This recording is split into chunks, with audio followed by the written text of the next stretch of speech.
Possessing your promised land is not just a physical thing, it is also a spiritual assignment. When God sent the children of Israel into their promised land, the land he promised them, these nations were full of idolatry. They were idolatrous nations full of darkness, false gods, witchcraft, idolatry. But he told them not to blend in or to adapt, that they were to possess and drive out all the inhabitants.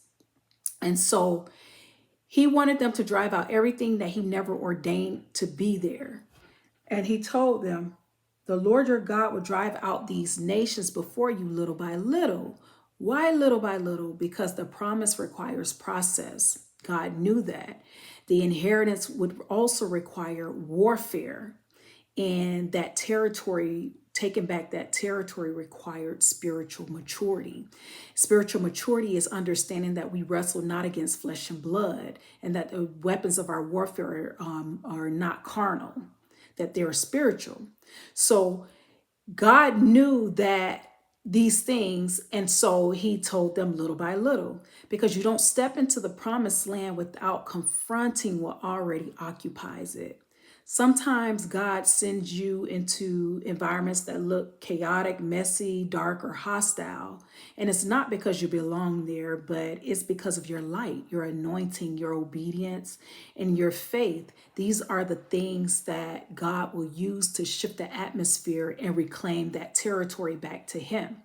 And so God told Israel when he sent them that they're not to fear the size of the enemy, because he would handle all the parts, everything that they couldn't.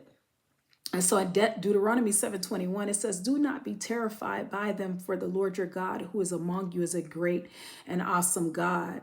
So in other words, you're not possessing your promise alone and fighting in your own strength. You're not stepping into new territory unprotected. God drives out what you don't have the power to defeat. But you still have to show up, obey, and continue to walk forward with God, because the enemy doesn't leave because you're gifted. He leaves because God is with you. Your promised land is also spiritual territory in your mind, your purpose, your calling, your influence, and assignment. So you're not just taking ground, you're taking back what the enemy thought he owned. And just like Israel, God will drive out every stronghold, every false voice, every idol, demonic assignment, little by little, until you possess what he promised.